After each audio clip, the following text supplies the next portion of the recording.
shake my ass. Ooh! You know I gotta listen.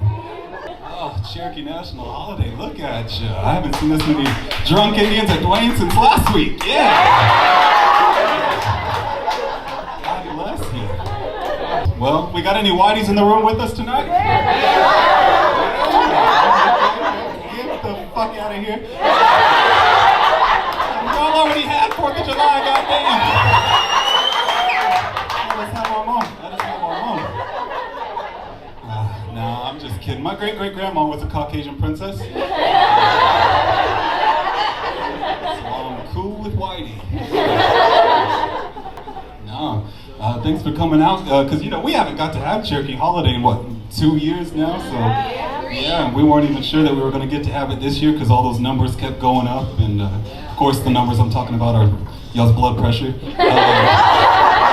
But COVID was a concern, too. But do you remember how weird things were when things first started opening back up and we got to go back to work in person? I mean, things weren't completely back to normal yet, but, you know, it was still so refreshing to just fucking hate everybody in the flesh again. So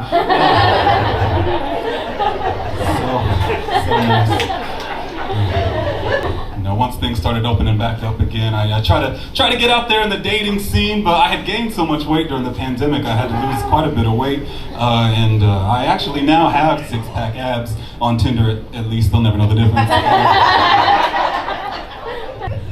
got no luck on these dating apps, man. They're just full of beautiful people way out of my league. It's got me wanting to start my own dating app for just exclusively mediocre looking people called settleforme.com.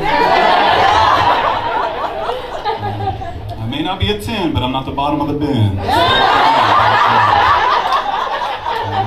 And then after the pandemic is really when I started getting to do comedy. I just really hit the ground running with it. Got to travel a little bit here and there down to Texas, Arkansas, and you know, I just get so tired of all the shit talking Oklahoma gets. Especially when it's people like Fort Smith looking down on us like, oh, Fort Smith, our superior, yes.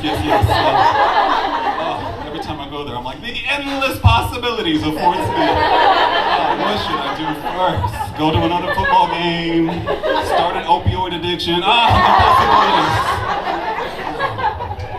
When I first started doing comedy out there, a guy came up to me and he just goes, "You from Oklahoma?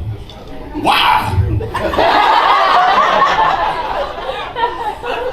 Because that's just where my mom's uterus was when I happened to I don't know. Like, listen, we know it's not the prettiest state, but don't blame me. I'm Native American. It's not like we picked it. So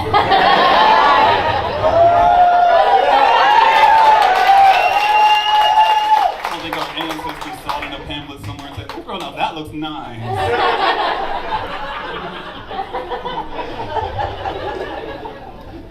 I personally, truth be told, I think I would have been okay on the Trail of Tears just because, you know, my love language is quality time. Just me. People are always so shocked when they find out I'm Native American too. They're always like, "Oh, Cherokee, really? Wow, I had no idea. I thought you were Puerto Rican or some type of Hispanic." I'm like, "Baby, my last name is Nofire."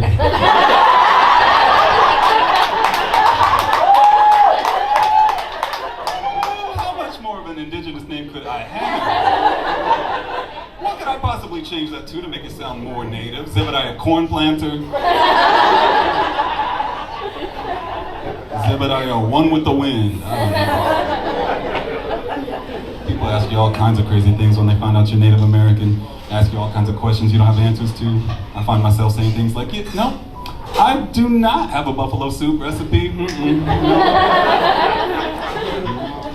And I honestly don't know what it means when you see a turtle traveling west." They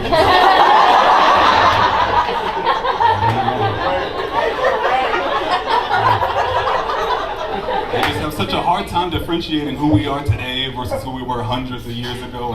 And Hollywood's no help. I mean, thank God for the stuff they're putting out now. But before that, you know, they would have no interest in telling a modern day story of natives trying to make it in comedy. They're far more interested in Trail of Tears, the musical. You can take our land, but you can't take our rhythm. Coming to a theater near you. I've I've been trying to take better care of myself, because I think part of taking care of my community is taking better care of myself, because we're not exactly known for taking great care of ourselves. You know, people always ask, which historical figure do you think has caused the most harm to Native Americans? And there's always the usual, Andrew Jackson or Christopher Columbus. My response is usually, Lil Debbie.